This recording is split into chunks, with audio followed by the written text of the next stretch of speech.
Hunt for thrills রহস্যানুসন্ধানে আপনাদের সবাইকে আবারও সুস্বাগতম। আমাদের এই পৃথিবীতে রয়েছে অসংখ্য রহস্য, তার সাথে প্রতিনিয়ত যুক্ত হচ্ছে নতুন নতুন রহস্য।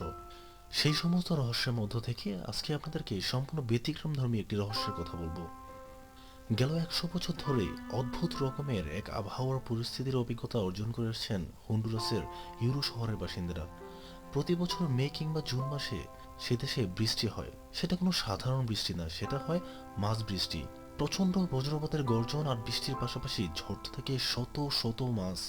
হন্ডুরাসের ইউরো শহরের স্থানীয়দের মতে 1860-এর দশকে এলাকাটিতে এসে দরিদ্রের ক্ষুধা মেটানোর জন্য এক সৃষ্টিকর্তার কাছে প্রার্থনা করেন এক স্প্যানিশ মিশনারি, আর সেই থেকেই এই মাছ বৃষ্টি হচ্ছে বলে ধারণা করা হচ্ছে। কেবল হন্ডুরাসে নয়, মাছ বৃষ্টির ঘটনার আলামত মিলেছে আরো কয়েকটি দেশেও। এই তো গেল বছর মাছ বৃষ্টির অভিজ্ঞতা লাভ করেছে শ্রীলঙ্কা, আর সম্প্রতি থাইল্যান্ডে মাছ বৃষ্টি হওয়ার খবর পাওয়া গেল তা আদৌ আসলে মাছ বৃষ্টি ছিল কিনা তা নিয়ে ব্যাপক আলোচনা সমালোচনা রয়েছে। তবে তা যাই হোক, আসলে কি মাছ বৃষ্টি কিংবা প্রাণী বৃষ্টি হয়, কিংবা হলেও তা কেন, এর বৈজ্ঞানিক ব্যাখ্যাই বা কি? বিশ্বজুড়ে এই রহস্য উদ্বেগকারী এই ঘটনা আদৌতে কেন হয় তা নিয়ে হাতে গোনা খুব কমই বৈজ্ঞানিক ব্যাখ্যা পাওয়া গেছে। এর মধ্যে সবচেয়ে প্রচলিত যে মতটি সবাই বিশ্বাস করেন সেটি হচ্ছে পানির উপর দিয়ে বয়ে যাওয়া টর্নেডো নিয়ে দেয়া ব্যাখ্যাটি। একদল বিজ্ঞানীর মতে পানির উপর দিয়ে টর্নেডো বয়ে যাওয়ার সময় মাছ সহ পানির নিচে থাকা প্রাণীগুলোর উপর এক ধরনের সংকুচিত চাপ তৈরি হয়, আর টর্নেডো থেকে উৎপন্ন সেই চাপের কারণে নাকি পানি থেকে অন্য জায়গায় গিয়ে ছিটকে পড়ছে মাছ, ব্যাঙ কিংবা অন্যান্য জলজ প্রাণী। তবে বিজ্ঞানীদের মতে স্থলভাগে টর্নেডোর চেয়ে পানিতে সৃষ্ট টর্নেডো আপেক্ষিকভাবে কম ক্ষমতা সম্পন্ন হয়। স্থলভাগে টর্নেডোর গতি ঘন্টায় 300 মাইলের বেশি হলেও পানিতে এর গতি মাত্র 100 মাইল।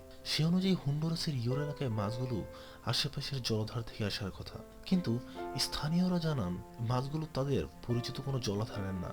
যদি বিজ্ঞানীদের দেওয়া টর্নেডোর তথ্যটি ঠিক হয়ে থাকে, তবে মাছগুলো এসেছে কাছাকাছি আটলান্টিক মহাসাগর থেকে, যা ওই এলাকা থেকে 125 মাইল দূরে। ন্যাশনাল জিওগ্রাফিক সায়েন্টিস্টের একদল গবেষকের মতে হন্ডুরাসে যে মাছ বৃষ্টি হয় তা সত্যিকার অর্থে আকাশ থেকে পড়ে না। ভারী বর্ষণের কারণে পানি থেকে মাছগুলো ডাঙায় উঠে আসে বলে তারা মত দিয়েছেন। 1970 সালে হন্ডুরাসের ইউরো শহরে মাছ বৃষ্টিপাতের উপর গবেষণা চালিয়ে তারা সিদ্ধান্তে উপনীত হন। ওই সময় তারা লক্ষ্য করেন উদ্ধার হওয়া মাছগুলো সবগুলোই প্রায় দৃষ্টিহীন, আর তাই ওই মাছগুলো আকাশ থেকে নয় বরং পানির চাপে উঠে এসেছে বলে দাবি করেন বিজ্ঞানীরা। তবে রহস্য কিন্তু এখানেই শুরু। মাছগুলো যদি জলাশয় থেকে উঠে আসতো, তবে হন্ডুরাসের মানুষ তা চিনতে পেত। আর কেনই বা সবগুলো মাছ আশেপাশের দ্বীপ রেখে হন্ডুরাসে আসে? আবার মাছগুলো চোখে বা কেন ঘোলাটে রঙের হয়? তাহলে কি হন্ডুরাসে এমন কিছু রয়েছে, বা এমন কোনো আধ্যাত্মিক ব্যাপার রয়েছে যার টানে মাছ সহ সমস্ত প্রাণী উড়ে আসছে হন্ডুরাসে? বৃষ্টির পানির মতো ঝরে পড়ছে অসংখ্য মাছ। এসব প্রশ্নের উত্তর আজও রয়ে গেছে অজানা। রহস্য সমাধান করতে পারেনি কেউ। হয়তো এই রহস্য সমাধানের জন্য আমাদেরকে অপেক্ষা করতে হবে অদূর ভবিষ্যতের কোনো এক সময়ের জন্য। আজ তবে এই পর্যন্তই। নতুন নতুন রহস্যের সন্ধান পেতে এখনই সাবস্ক্রাইব করুন।